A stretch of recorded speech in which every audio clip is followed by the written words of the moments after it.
disciples dans un lieu qu'on appelle la Judée. Amen. Mais qu'est-ce qu'il faisait en ce lieu? Est-ce qu'il était en touriste? Est-ce qu'il était allé se bronzer? Est-ce qu'il était allé se promener? La Bible dit qu'ils étaient en train de baptiser de nouveaux croyants. Donc, cela sous-entend qu'ils étaient en train de faire l'œuvre de Dieu. Amen. La Bible précise que ce n'est pas Jésus lui-même qui baptisait, c'était les disciples. Mais il y a eu un grand nombre de personnes baptisées à tel point que ça avait commencé à susciter des émeutes. Jésus n'aime pas parler. Il a dit à ses disciples, quittons ce lieu, retournons en Galilée. Amen. Plusieurs chemins mènent en Galilée. Alléluia. Mais le chemin le plus court passe par la Samarie. Amen. Alors qu'il y a une inimitié entre les Juifs et puis les Samaritains, c'est-à-dire qu'ils ne s'entendent pas. Amen. Qui sont les Samaritains? Suivez s'il vous plaît. Les Samaritains sont les descendants de Manassé et Ephraïm.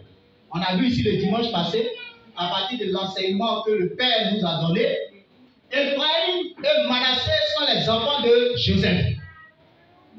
Joseph est l'enfant de Rachel et de Jacob. Alléluia. Mais les Juifs dont on parle, particulièrement Jésus, qui était en train d'échanger chaudement avec cette femme, qui est-il? Il vient de quel lieu? Alléluia. Jésus est l'un des descendants du roi David, qui vient donc de la tribu de Juda. Juda est le 4e fils de Jacob. Jacob et Léa. Ils sont parents ou ils ne sont pas parents? Ils sont parents. Mais pourquoi il y a un problème? C'est bizarre, non? Alléluia. À l'échange, la dame était venue prendre de l'eau. Jésus s'est arrêté à ce puits pendant que les disciples étaient allés acheter des vivres. Le puits de Jacob. Jacob est le père de Judas. Jacob est le père de Joseph. Si tu dis que mon père t'a donné ce puits, ce n'est pas ton père, c'est notre père. Alléluia. Mais là, il y a un problème. Amen. Il lui demande de l'eau, c'est devenu un discours. Comme nos femmes aiment beaucoup parler, nos sœurs aiment beaucoup parler, une seule question, on fait tout un test. Alléluia. Il écoute et puis il sourit. Il dit, mais si tu savais le don de Dieu, dis à ton voisin, si tu savais le don de Dieu. Si tu avais connaissance de l'identité de celui qui te parle, l'eau là même, tu n'allais pas chercher à donner, mais c'est toi qui allais demander à boire. Alléluia. Amen. Parce que l'eau du puits de Jacob, tu vas boire, mais tu auras toujours soif. Mais alors que l'eau que moi je vais te donner, quand tu goûtes, tu n'as plus jamais soif. Alors elle se ressaisit, il a dit, je te demande pardon, donne-moi de cette eau. Ah! Jésus dit, tu as commencé à comprendre. Mais pour que tu puisses goûter à cette eau, va chercher ton mari.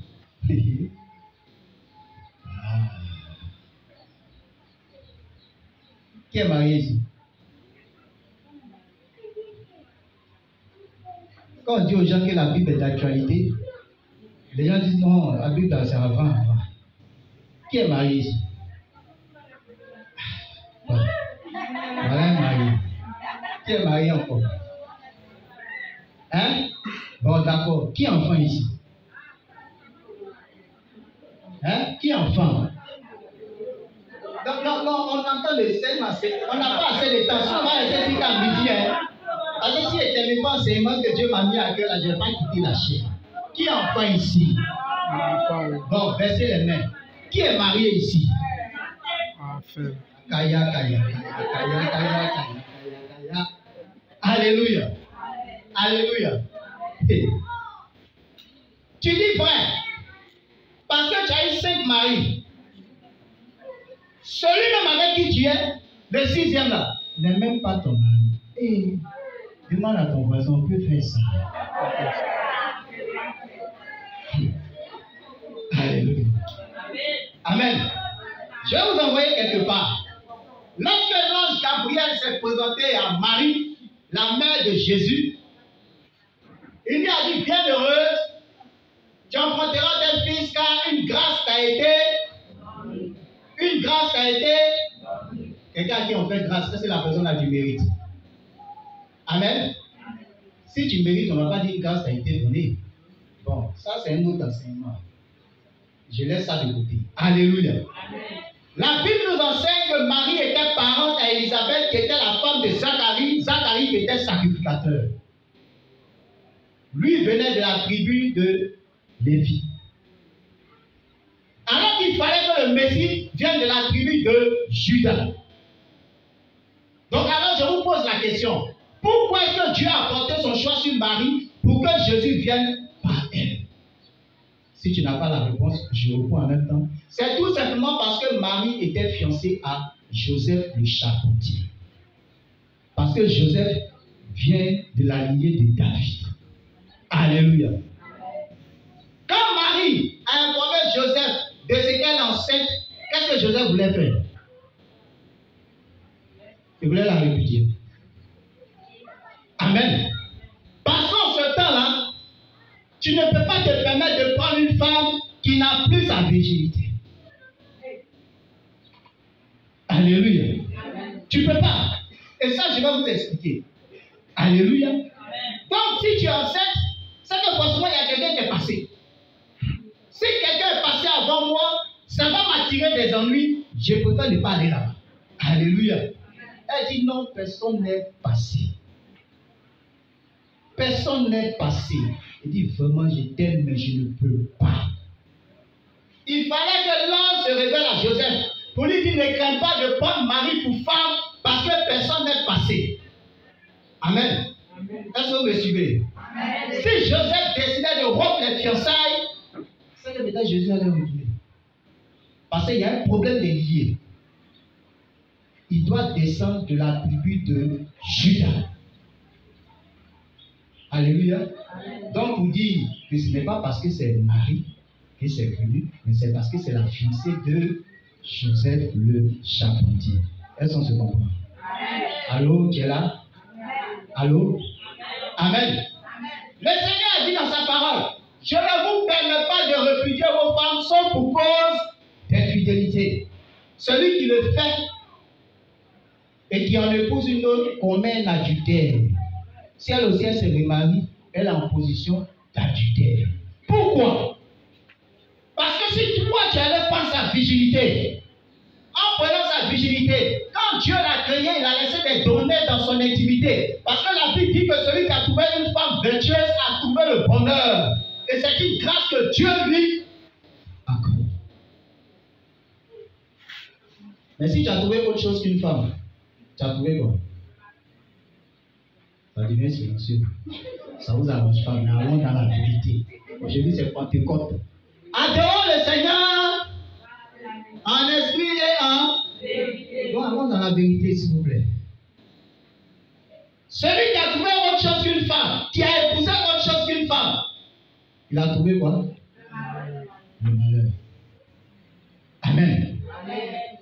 Quand Dieu te crée en tant que femme, et qu'on t'enseigne qu'il est important que tu gardes ta virginité avant d'aller au mariage, ne dis pas aux gens que c'est parce qu'on est en 2023 que vous êtes intime. Tout le monde passe par là, je dois aussi passer par là. C'est toi que ça ne va pas arranger. Parce que quand tu le fais, tu ouvres une porte en donnant accès à Jézabel. Vous connaissez Jézabel? Mal en même temps et puis femelle. Ce n'est plus un couple. Tu n'es plus dans un couple. Tu es dans ce qu'on appelle un trouble. Trouble là, c'est une vie à trois. C'est différent de la polygamie. Je vous explique. Dans cette vie à trois là, l'un a les mêmes relations légales avec les deux. Ça c'est polygamie là, c'est comme ça. Polygamie là, si le gars il a deux femmes, c'est lui qui va avec les deux femmes. Mais dans ce qu'on appelle le trouble, c'est les mêmes relations légales avec l'un que l'autre. C'est-à-dire, si aujourd'hui je suis allé être ta femme, aujourd'hui je vais être ton mari. Ah d'accord. Ouvrez vos oreilles. Parce que Pierre ça là, nous tous sommes tombés là. Amen. Lorsque tu ne te gardes pas vierge, Parce que tu penses que le fait de donner ta virginité à un inconnu, à un intrus qui est passé par quelque part, c'est la mode. Ça va te rattraper plus tard. Parce que la Bible dit qu'on ne se moque pas de Dieu. C'est qu'un homme va s'aimer, il le moissonnera même s'il te pardonne. Qui n'a qu'à venir moissonner à ta place? Amen. Si la Bible nous enseigne que celui qui a trouvé une femme a trouvé le bonheur, ce n'est pas n'importe quelle femme. On n'a pas dit celle qui a trouvé un homme a trouvé le bonheur. La Bible a nous tous on dit. La réussite d'un homme est dans tes entrailles. L'épanouissement de ton mari est dans tes entrailles. Mais quand malheureusement, c'est un coup est passé, sa vie est passée, je ne sais pas encore quoi, quel nom je vais donner. Conflit est passé, Kojo est passé. En définitive, qu'est-ce qu'ils ont laissé? Parce que chaque fois qu'ils passent, ils perturbent les données que Dieu t'a données. Tu perds de ta saveur. La Bible dit, si le sel perd de sa saveur, avec quoi la lui rendra compte? Les femmes, arrêtez ça s'il vous plaît. Amen. Donc quand tu es dans une relation, et puis tu te réveilles le matin, tu n'as rien fait, et puis ton mari te regarde, on dirait la vue le diable, en fait c'est parce qu'il a l'impression dans son esprit qu'il a un rival qui est là. Sauf que le rival là, il est spirituel. Quand ta femme se lève, tu n'as rien fait, elle te regarde, tu dis bébé je vais au travail, puis elle dit tu rentres, c'est parce qu'elle a l'impression qu'il y a un rival qui est là. C'est dans son esprit. On ira toujours de problème en problème si on ne nous dit pas la vérité. Et si on ne prend pas la décision de sortir de là.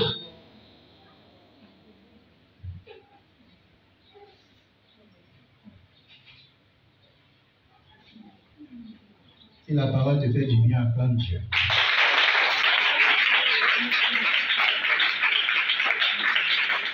Amen. J'étais dans une communauté à Abidjan. Il y a un homme de Dieu qui est venu et dit qu'il voulait faire une action prophétique. Mais pour cela, il a besoin d'une fille vierge. Au-delà de 16 ans. Je vous assure, dans toute l'église, ça se régale. C'est là même où on a su que tous nos filets sont vierges. Les enfants LT. Non, parce que ceux-là allaient lever les mains. Là, bizarrement, tout le monde baisse la tête. Il dit, si tu sais que tu as déjà touché, il ne faut pas venir ici. Sinon, quelque chose va tomber sur toi. Qui va se lever pour les mains? La maman regarde sa fille. Moi, j'ai cru que maman, je ne vais pas. Oh, je ne vais pas. Moi, ma fille, je ne vais pas compter. Maman, maman, oh non, je ne suis pas d'humeur. Je ne vais pas. Alléluia. Alléluia. Il y a une seule fille qui est venue. Ce jour-là, mais je lui ai donné l'argent. Parce que franchement, c'est un espoir. Mais vous savez ce qui s'est passé? Un an après, la vie a pris grossesse. J'ai dit, oh, pourquoi c'est facile comme ça? Hein? Amen. Quand vous vous gardez pur et que vous rentrez dans une vie de couple, Jézabel ne peut pas venir s'installer. Elle n'a pas ce courage-là. Pourquoi? Parce que tu ne lui as jamais permis de marcher avec toi. C'est pareil aussi pour l'homme. Les hommes qui se promènent. Votre batterie ne se décharge jamais. C'est comme par exemple, quand tu mets, tu charges quelque part là, l'énergie là diminue un peu, mais pour vous, l'énergie ne diminue jamais. De fois, mais il n'y a rien dans la batterie là, vous branchez. Alléluia. Donc, vous parlez de vie de couple, mais ce n'est pas une vie de couple, c'est une vie de trouble. C'est-à-dire 3 personnes ayant des relations légales. Lui, il est là. Aujourd'hui, tu as dormi avec ta femme, il n'y a pas de problème. Demain, lui aussi, il doit avec elle. Après, demain, tu as l'impression que ton mari n'est pas d'humeur. Quand tu craques son dos, dis laisse-moi. C'est parce qu'elle est venue dormir lui aussi. Et puis, elle est là. Elle entretient les mêmes rapports avec vous. Ça va aller où? On prie, on règle le problème. On prie, on règle le problème. Il n'y a que toujours des problèmes. Alors, quelqu'un me posera la question de savoir quelle est la solution. Quand il y a problème, c'est que. Quand il y a la mort, c'est que. La mort, c'est qu'il y a la vie. Alléluia. La solution, c'est Jésus. Acclame le Seigneur.